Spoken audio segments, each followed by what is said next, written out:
तर आपण आलेलो आहोत तिथं फळबागेमध्ये आणि आजचा कार्यक्रम आता तुम्हाला आपल्या व्हिडिओमध्ये पुढे जाऊन दिसेलच. तर ही जी बाग आहे तर माणिकडो गावातील विनायक शेठ ढोबळे यांची बाग आहे आणि खूप छान पद्धतीने त्यांचा हा व्यवसाय इथं चालू आहे. पहा, पुणे मुंबई ठिकाणी. आणि तरीही त्यांनी इकडं गावाकडची जी शेती आहे ती जोपासली आहे आणि त्यातून तुम्हाला इथं बघायला भेटतं. तर खूप मोठी इथं बाग उभी आहे. त्या बाजूला जर पाहाल तर चिक्कूची ही बाग तिकडे आहे आणि तिकडे ही आंब्याची आहे. तर पाठीमागं बघू शकता. तर हा मोठा इथं आत्ता आपला आंबा महोत्सव कार्यक्रम घेतलेला आहे. तर शिवनेरी मानांकन मिळालेलं आहे याला. 2-3 ठिकाणी माझ्या बागा आहेत आणि हापूस आहे, केशर आहे, तुझा लंगडा पण आंबा आहे माझ्याकडे. तर 200-300 झाडं माझ्याकडे आहेत वगैरे. त्याची सगळी देखभाल आमचे बंधुराज करतात. बाकी मी फक्त मार्गदर्शन करतो, कसं करायचं, काय करायचं त्या संदर्भात. पाहिजे तशी काही आली नाही. जसं कोकणच्या विभागामध्ये आपल्याला त्यांच्याकडे सुद्धा ह्या निसर्गाचा फटका बसला, तसं तो आपल्याला सुद्धा बसला. परंतु आपला शिवनेरी हापूस हा जो आंबा आहे, तसं त्यांच्याकडे सुद्धा कोकण विभागामध्ये सुद्धा त्यांनी नामांकन दिलेलं त्यांना. पण त्यांना जे आपल्याला नुकसान भरपाई नाही पाहिजे. आपल्याला काय पाहिजे का बाबा त्या माशी जी आहे फळमाशी, तिचा जो फटका बसतो त्याला आपण काय केलं पाहिजे त्या संदर्भात तुम्ही आम्हाला मार्गदर्शन करा. आता सुद्धा आंब्यांवर ह्या हिट जास्त असल्यामुळं तेला पडलेला आहे. हक्का पडला काय पडला आता पहिल्यांदाच तेलाची जास्त सुरुवात झालेली ह्या टायमाला. आता तेला स्टार्टला तर आता शेवट एंड पर्यंत आली, म्हणजे आताशी सुरुवात झाली. त्याच्यावर सुद्धा आपलं थोडंसं मार्गदर्शन पाहिजे. बाकी आता बाजारपेठेचे काय चालू राहतात, काय असेल त्याच्यावर तुम्ही मार्गदर्शन आता तुम्ही जो उपक्रम राबवलाय त्याबद्दल सर्वांचं धन्यवाद देतो. शेतकऱ्यांना योग्य रीतीचं मार्गदर्शन हे झालंच पाहिजे. त्याचबरोबर उत्पादन घेताना निसर्गाची आपत्ती तर आहे, गरज आहे मार्गदर्शनाची. प्रोडक्शन वाढलं म्हणजे आपोआपच आपला फायदा होऊन जाईल. तर ह्या बाबतीत आपल्या भागाला निसर्गाने खूप छान देणगी दिलेली आहे की या वातावरणामध्ये आपण आंबा चांगला पिकवू शकतो. परंतु त्याची आपल्याला जोपासना करणं खूप गरजेचं आहे आणि निसर्गाला कसं आपण सामोरे जाऊ शकतो याचं प्रशिक्षण होणं खूप गरजेचं आहे. त्या संदर्भामध्ये तुम्ही मार्गदर्शन करावं. धन्यवाद. प्रकारच्या आंब्याची लागवड त्यांनी केली आणि जवळपास 9,500 आंबा त्यांच्याकडे आहे. म्हणजे आपण सगळेजण त्या क्षेत्रामध्ये आहात, तर एकमेकांची हितगुज करत असताना कोणाचं कमी कोणाचं काय या गोष्टीची माहिती असावी. आणि फक्त ती माहिती फक्त आपल्यापर्यंत दिली आहे. थँक्यू.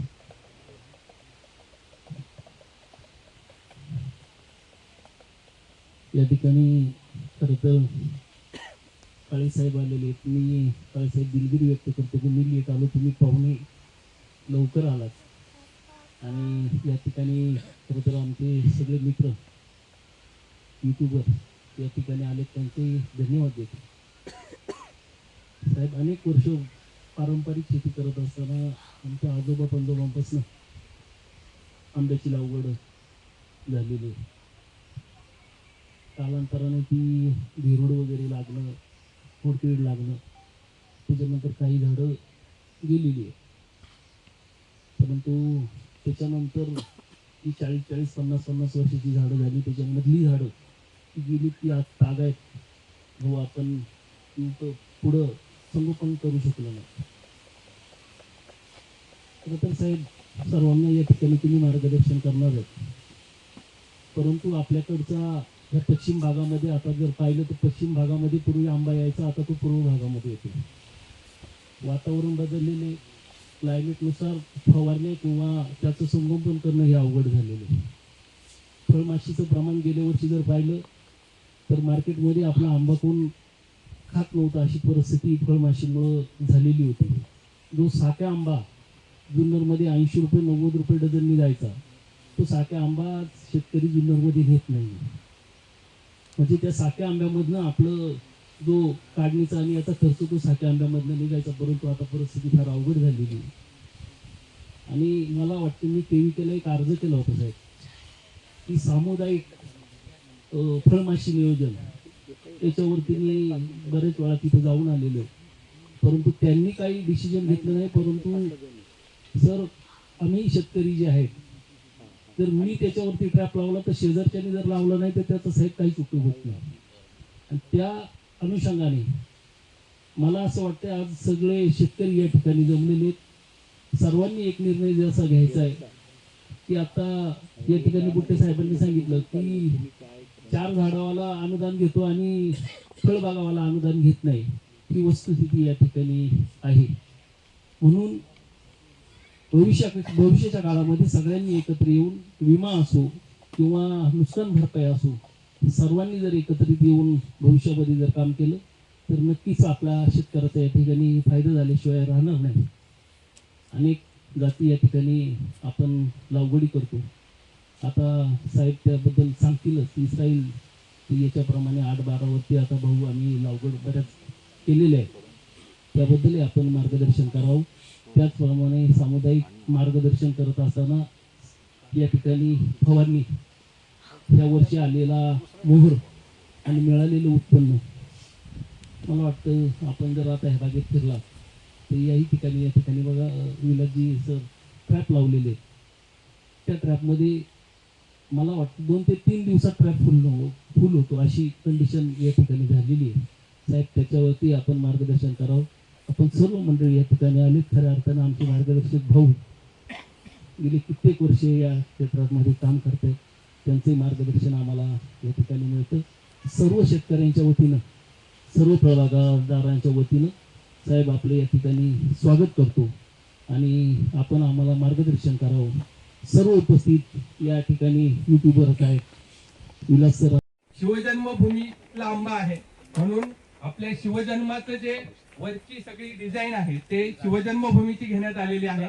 महाराजांच्या राजमुद्रेचा आकार घेण्यात आलेला आहे आणि त्याचबरोबर वरची जर तुम्ही पानं पाहिली तर अतिशय यापूर्वी केलेला आहे. आपले ग्रुप फोटो सगळ्यांना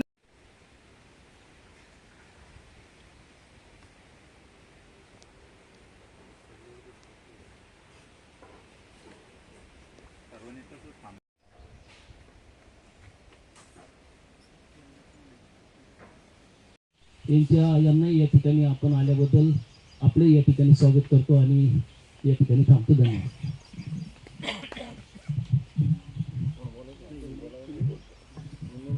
ह्या विनीत फार्म हाऊसमध्ये थोड्या मोठ्या संख्येने आपण उपस्थित राहिलात, आम्हालाही फार आनंद वाटला आहे. आणि सर्व आंबा उत्पादक, यूट्यूबर आणि जे काय पत्रकार वगैरे आले असतील त्यांचं सर्वांचं आमच्या विनीत फार्ममध्ये स्वागत. थोडासा परिचय करून द्यावा असं वाटतं मला की ही माझी पत्नी नीता आहे. नीता ही ह्या बागेसाठी माझ्या जोडीने काम करून खूप चांगली मेहनत घेतली आणि वेळोवेळी मला साथ दिली, त्याबद्दल मी त्यांचे आभारी आहे. दुसरं असं सांगायचं की विनीत फार्म हे नाव देण्याच्या मागे माझं नाव विनायक आणि यांचं नाव नीता, ते त्यासाठी विनीत नाव आम्ही दिलेलं आहे दोघांचं. त्याचप्रमाणे माझा मुलगा हा वैभव, हा मुंबईमध्ये आमचं 4 पिढ्यांचा ट्रान्सपोर्टचा बिझनेस आहे. DTC ढोबळे ट्रान्सपोर्ट कंपनी या नावाने. याची 4थी पिढी आहे. मला हा व्यवस्थित धंदा सांभाळत असल्यामुळे मला इथे येऊन ही आंब्याची बाग, याची देखभाल वगैरे करता येते, हे तुम्हाला सांगण्यासारखं आहे. त्याचप्रमाणे माझी सून स्नेहा, ही पण आपल्या नारायणगावचीच आहे आणि त्यांच्या घरामध्ये सुद्धा तिचे बंधू हे पण आंबा बागायतदार आहेत, तिचे मामा सुद्धा आंबा बागायतदार आहेत.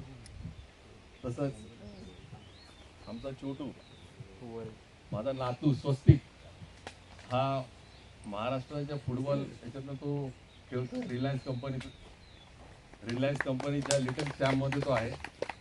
आणि त्या सगळ्यांचं जे काय आहे बाउंडिंग, त्यामुळे हे सगळं चाललेलं आहे.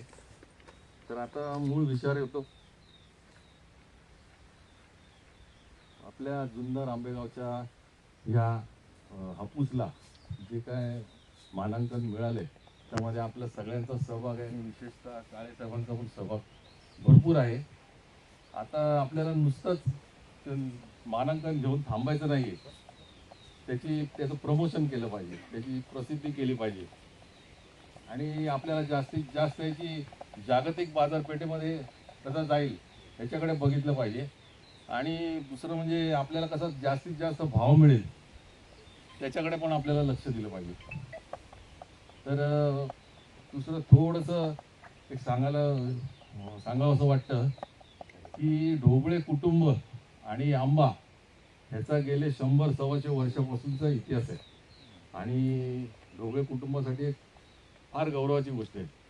माझे आजोबा भगवंतराव नामदेवराव ढोबळे आणि त्यांचे 4 बंधू यांनी त्या काळी म्हणजे फार मेहनत घेऊन सगळ्यात पहिल्यांदी आंबा एक्सपोर्ट करणारी व्यक्ती म्हणून हा त्यांनी मान मिळवला ब्रिटिशांच्या काळामध्ये. भगवंतराव नामदेवराव ढोबळे यांनी पहिला आंबा एक्सपोर्ट केला आपल्या भारतातून परदेशामध्ये. त्यानंतर त्यांनी बरेच काय कार्य केले, बँकाच्या स्थापना केल्या, पुढे काय बरेचसे काय त्यांचं कार्य आहे आणि त्यासाठी ब्रिटिश गव्हर्नमेंटनी त्यावेळी त्यांना रावसाहेब ही पदवी प्रदान केली होती आणि त्यांचं भव्य स्वागत वगैरे पण केलेलं होतं. तर आंबा हा आमचा ढोबळेंचा अगदी जिव्हाळ्याचा विषय आहे. दुसरं असं आहे की हा आंब्याचा आपल्याला कसं जास्तीत जास्त रेट मिळेल, जास्तीत जास्त भाव मिळेल हे आपल्याला आता इथून पुढे बघायचं आहे. त्यासाठी भरपूर सगळ्यांनी मेहनत घ्यावी, म्हणजे रेट वगैरे मिळतील, सगळं काय होईल. आणि ह्या सगळ्या कार्यक्रमाचं साहेबांनी मला विनंती केली इकडे यायचं, मी लगेच मान्य केलं आणि त्याप्रमाणे कामाला लागलो. 2 दिवसात नियोजन झालं. काय कमी वगैरे काय राहून गेले असेल तर ॲडजस्ट करून घ्या, तसं काय नाही आहे. अरे एवढे सगळे ढोबळे बरोबर असल्या काय राहणार आहे, सगळे आंबा उत्पादक काय ठीक आहे. तर माझे चुलते विश्वासराव ढोबळे हे पण एक आंबा उत्पादकच आहेत, आमच्या कुटुंबातले ज्येष्ठ आणि श्रेष्ठ आहेत ते. तर मी त्यांना विनंती करतो की त्यांनी साहेबांचा जरा सत्कार करावा. त्यांच्याबाबत सांगा ना, ते साहेबांचं सांगा, त्यांच्याबाबत बोला तुम्ही. तुम्ही या ना मध्ये. वैभव.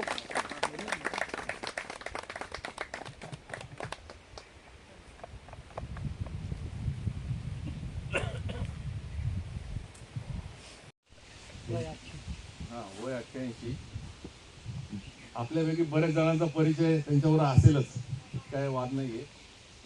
त्यांची एक म्हणजे त्यांचा एक शौक आहे, त्यांना एक आवड आहे की चांगल्या चांगल्या मोठमोठ्या लोकांच्या आज त्यांनी स्वतः पर्सनली भेट देऊन त्यांच्या सह्या आणि त्यांचं थोडक्यात मनोगत असं एक मोठी डायरी बनवली.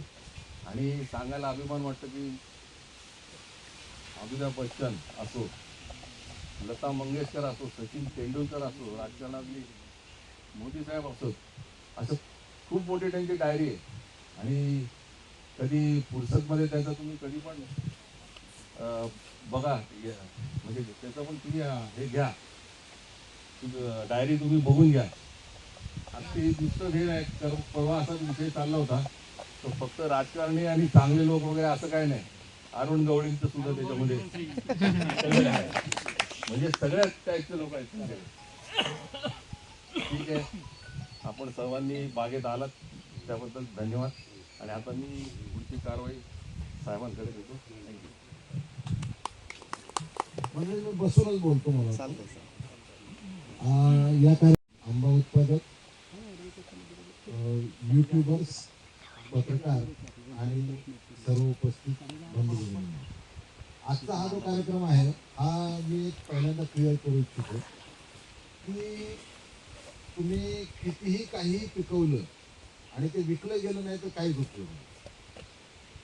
तर जी आजच्या जमान्यात जर आपण बघितलं, विशेषतः जुन्नर तालुक्याचा अनुभव आपण बघितला, तर जुन्नर हे पर्यटन क्षेत्र म्हणून जसं डिक्लेअर झालं तसं तुमच्या तालुक्यात अनेक चांगले रिसॉर्ट आले, हॉटेल आली, अनेक होमस्टे आले, अनेकांना व्यवसाय मिळायला लागले.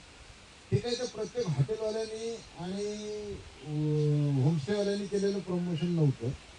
हे जुन्नर तालुक्यातले पत्रकार, युट्यूबर्स आणि इतर सगळ्या मंडळींनी जुन्नर तालुका पर्यटन म्हणून जे केलं त्याचं हे फलित आहे.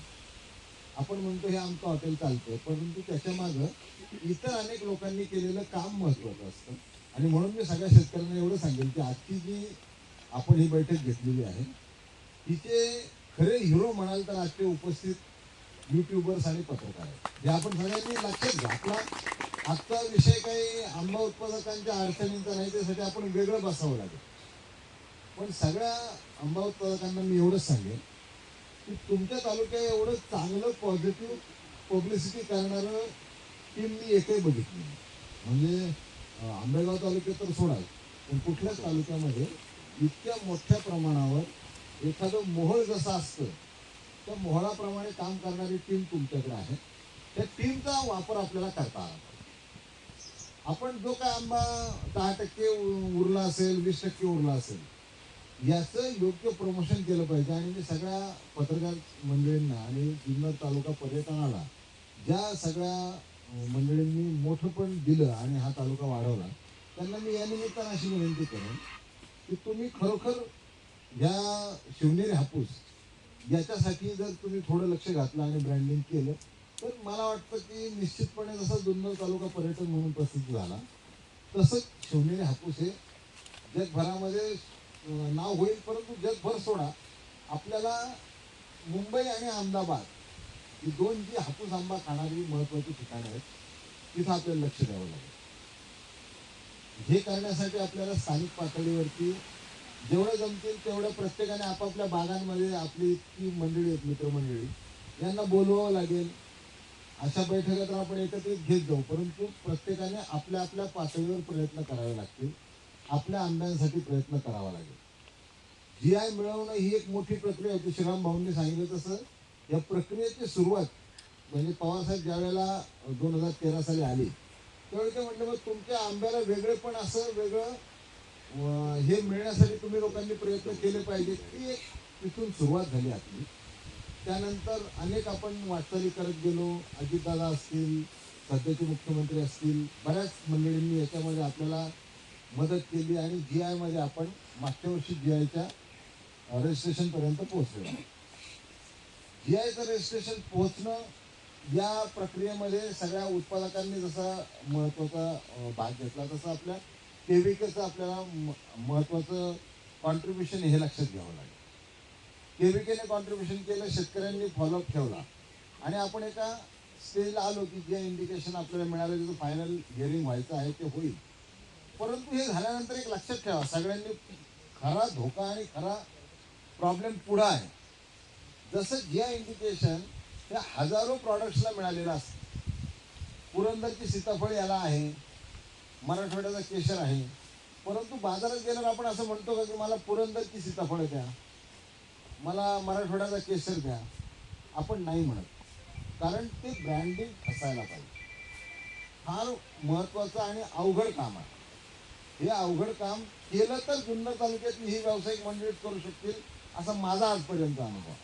त्यामुळे मस्करे सरांनी जसा पुढाकार घेऊन हे सगळं मंडळींना बोलवलं, मी अशी विनंती करेन सगळ्या शेतकऱ्यांना की तुम्ही स्वतः यांच्याबरोबर सतत संपर्कात राहून याचं प्रमोशन व्हायला पाहिजे. एकदा शिवनेरी हापूसचं GI झालं, एक 3-4 वर्ष जर आपण या पद्धतीने प्रमोशन केलं तर मग आपोआप आपल्या लक्षात येईल की मार्केटिंगला फायदा होतो आहे. आणि एकदा आंब्यातनं 4 पैसे मिळतात हापूसचे म्हटल्यावरती आपोआप हापूसची लागवड वाढेल. मग अशी मला कडलकांनी विचारलं की कसं करता येईल याच्यामध्ये. हापूसच्या बरोबर ज्या शेतकऱ्याला इतर काही उत्पन्न नाही त्यावर जोडधंदासारखं काही करता येईल का, तर त्याचं उत्तम उदाहरण आहे आमच्या कोलदरा, गोनवडी, आमुंडी ही जी गावं आहेत आमच्या तालुक्यातली. आंबेगाव तालुक्यातल्या गंगापूर ते चिंचोली या पट्ट्यात जर तुम्ही कधी फिरले, 3-4 किलोमीटरचा रस्ता आहे, खूप निसर्गरम्य आहे. तिथं रेग्युलर अशी लागवड ऑलमोस्ट नाही, पण हजारो झाडं आहेत बांधावरती आहेत. हापूसचं वैशिष्ट्य काय आहे की बांधावरती हे झाड छानच येत. या पद्धतीने देखील हळूहळू अगदी सुरुवातीला बागा नाही केल्या तरी 4 पैसे मिळते असं लक्षात आलं तर आपल्याकडची हापूसची लागवड बांधावरती देखील मोठ्या प्रमाणात वाढेल. आता बांधावरच्या मंडळीत जास्त फायदा घेतात तर ते जास्त हुशार आहेत, तर त्याला आता बाकीच्या मंडळींनी तेवढं हुशार व्हावं हाच पर्याय घेईल. दुसरं काय, त्यांना कमी हुशार तर करता येणार नाही. ज्या अर्थी हुशार आहेत त्या अर्थीच ते मिळवत आहे. आपणही जास्त हुशार होऊयात हा यातला एक भाग झाला, गमतीचा भाग झाला. पण तो भाग आपण सोडून द्यायला पाहिजे. ज्याने ज्याची क्षमता असेल तशा पद्धतीने झाडं लावता आली पाहिजे. झाडं लावणं, आता आपल्याला GI इंडिकेशन मिळालं, पण आपल्या आंब्याचं वैशिष्ट्य सांगतो, याची मुळात सुरुवात कशी झाली हेही सांगतो. मी अगदी लहान होतो, म्हणजे माझे आजोबा वाढले 81 झाले. तर माझे आजोबा मी लहान असताना, म्हणजे त्याच्या आधी 75-76 सांगत असायचे, त्यांचे मामा होते शिनोलीचे बोराडे. शिनोलीचे बोराडे रामकृष्ण मामांचे वडील. की तुम्ही जर कधी शिनोलीला गेले असाल, नसेल गेला तर नक्की जा. 1920 साली पवनचक्की, अजूनही ती पवनचक्की शिनोलीच्या बंगल्यावरती आहे. ते त्यांच्या मामाची गंमत, म्हणजे गोष्ट सांगायची मला, मी लहान असताना, की माझ्या मामाने जर्मनीहून हे आणली, इटलीवरून पवनचक्की आणली होती. तिथे लाईटची निर्मिती स्वतःच्या बंगल्यापुरती केलेली होती. आणि ते त्यावेळी सांगायचे की मामाने सांगितलं हापूस आंब्याची लागवड करायची होती. आणि मग मी, ते लहान असेल, मामाच्याकडे भाचा आपला जात होता, मग ती आम्ही लागवड करायला अख्ख्या आंबेगाव तालुक्यात त्यावेळी जेवढी जनावरं काही मरण पडत असतील त्यांची हाडं गोळा करायचं आणि ती बाग लावायची. तर हे मी लहान होतो. आपण अनेक आजोबांचे आपले आभार मानले पाहिजे की लहानपणी काय ना काय आपल्याला सांगितलं ते कुठेतरी स्मरणात जाऊन बसतं. कालांतराने हळूहळू जेव्हा आपण आपली नोकरी धंदा करायला लागलो, त्यावेळेस असं वाटलं की कुठली बाग होती बघावी. आणि जर आज तुम्ही गेले शिवणीला, सतीश बोराडे म्हणून ते मालक आहेत सध्याचे, रामकृष्ण मामांची चिरंजीव, तुम्ही जर बघितलं तर आजही 100 वर्षापेक्षा जास्त, म्हणजे मी 7 बारा बघितलं, 1923 सालची आंब्याच्या लागवडीची उल्लेख येतो. म्हणजे आजोबा जे सांगायचे की 1920च्या दरम्यान त्यांनी हापूस आंब्याची लागवड केली. आणि असे काही झाडं आहेत आजही, जुनी झाडं आपल्याकडं 100 वर्ष जुनी झाडं आहेत, आंबेगाव तालुक्यात आहेत, तुमच्याकडे जुन्नर तालुक्यात आहेत. फक्त काळाच्या ओघात त्या बागांचं वाटप झालं, लक्ष दिलं नाही. जसं म्हटलं भिरुडांनी खाल्लं तर दुर्लक्ष झालं. परंतु एवढं दुर्लक्ष होऊ नये, अनेक झाडं आपल्याकडची आजही शिल्लक आहेत. ही परंपरा आपल्याला GI इंडिकेशन मिळालं, त्याच्यावरती आपल्याला ही पुढे नेता येईल. आता शेतकऱ्यांचे जे वेगवेगळे प्रश्न आहेत की भिरूड आहे, फळमाशी आहे, खत औषधांचा प्रश्न आहे,